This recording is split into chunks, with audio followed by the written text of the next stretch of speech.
Hey, c'est Kana, j'ai vécu 1 an aux États-Unis et aujourd'hui on va parler d'un aspect super important dans ma vie de lycéenne là-bas, le drama club. Le drama club ou club de théâtre est un des clubs les plus récurrents dans les lycées américains et moi et mes 8 ans de théâtre dans les pattes, il était hors de question qu'on n'en fasse pas partie. Je me suis donc renseignée sur le jour des inscriptions à ce club et ce jour-là je me suis rendue dans la petite salle qui était prévue, la petite salle du drama club, qui était dans une halle un peu isolée de mon lycée à côté du théâtre parce que oui, dans mon lycée il y avait un théâtre. Je me rappelle que quand j'ai ouvert la porte et que j'ai vu les gens qui avaient là-bas, je me suis dit ok, j'ai trouvé le genre de gens avec qui je vais potentiellement être pote. C'était genre, tu sais, les gens originaux et en même temps qui ont l'air sympas, et accessoirement 90% de la communauté LGBT de mon école. C'était super cliché mais c'était ce que je voulais et c'était génial. J'ai écouté donc comme tout le monde le briefing des profs qui géraient le club et aussi du président de ce club qui s'est avéré plus tard devenir un de mes super bons amis aux États-Unis, et j'ai appris ce qui allait se passer dans le courant de l'année. Premier semestre, pièce de théâtre, deuxième semestre, comédie musicale, et entre deux ils organisaient des soirées d'impro. L'année scolaire débutait vraiment et je commençais à me faire quelques connaissances quand est venu le moment d'auditionner pour la pièce de théâtre. Je savais que j'aurais pas un grand rôle et que si j'avais des répliques c'était déjà bien, parce qu'un truc pas forcément cool dont on parle pas assez dans les drama clubs des lycées aux États-Unis, c'est que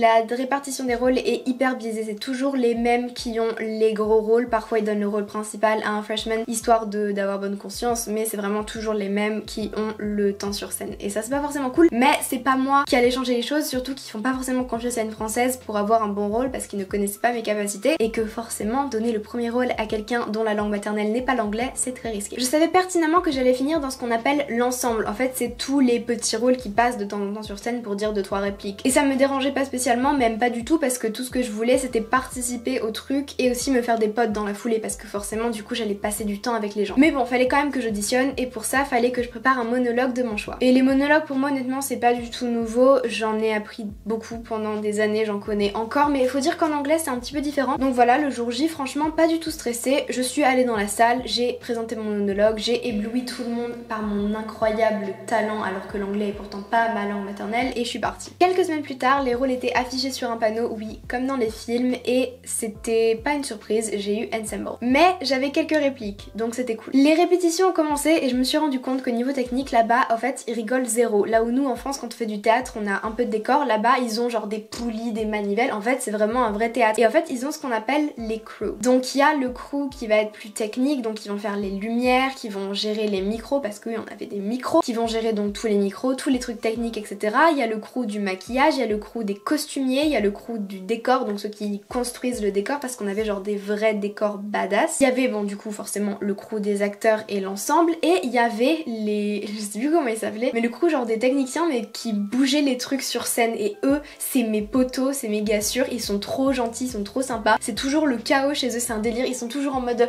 faut bouger l'arbre 2 et tout, ils ont des numéros pour les... ça me faisait rire, donc je les aimais bien, voilà, c'était mes potes. Du coup voilà, pendant environ les 2 mois suivants, j'avais souvent des répétitions après les cours jusque plus ou moins tard, et c'était cool même si des fois c'était un petit peu long, je passais du temps avec des gens et du coup j'étais contente. La semaine des représentations, on a eu 3 représentations est arrivée, donc c'était cool, il y avait tout le monde qui faisait de la pub, il y en avait qui portaient carrément des t-shirts à l'effigie de la pièce pour que les gens sachent que c'était cette semaine et qu'ils aillent la voir, je l'ai pas fait pour des raisons de style. Les représentations se sont toutes super bien passées, j'avais très exactement 3 répliques donc ça aurait été quand même dur de les foirer. La plupart du temps j'étais backstage avec mes potes et on rigolait, on était déguisés en elfes, c'était cool. Et le dernier soir, après la 3e représentation, on est allé au resto ensemble pour célébrer et c'était ultra cool. Ensuite il y a eu une pause parce qu'on n'allait pas directement enchaîner sur la comédie musicale, entre temps il y a eu une soirée impro et ça c'était génial. Faut savoir que je faisais de l'impro depuis des années parce que je faisais du théâtre depuis des années et qu'on faisait beaucoup d'impro, mais en anglais ça change tout. Mais vu qu'on n'a qu'une vie, bah j'y ai participé, je me suis dit ok, de toute façon il y a qu'une seule soirée d'impro dans l'année, il l'avait dit, autant que j'y aille, et au pire je me foire, c'est pas grave, c'est de l'impro, personne va me juger. J'y suis allée, j'ai fait de l'impro et en fait je me suis rendu compte que bah en fait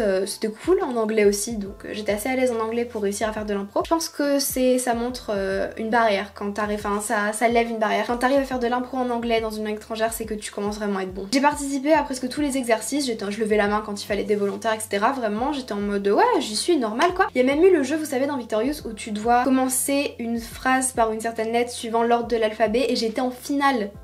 Personne n'a compris, j'étais là bon. On appelle ça du talent, c'est un peu de chance aussi. Et ensuite il y a eu la comédie musicale. Alors ça c'est le big événement du Drama Club de l'année, tout le monde attend que ça. Et en fait ils te font un gros suspense pendant toute l'année, tout le monde essaie de deviner la comédie musicale. Et ensuite un jour ils te font une réunion et ils t'annoncent la comédie musicale de l'année. Je voulais être dans la comédie musicale parce que j'avais envie de faire comme avec la pièce de théâtre, de participer et tout, même si je savais très bien que j'allais être encore en ensemble. Ça me dérangeait pas et je voulais être dedans, sauf que pour être dans la comédie musicale, fallait pas faire un monologue, fallait chanter.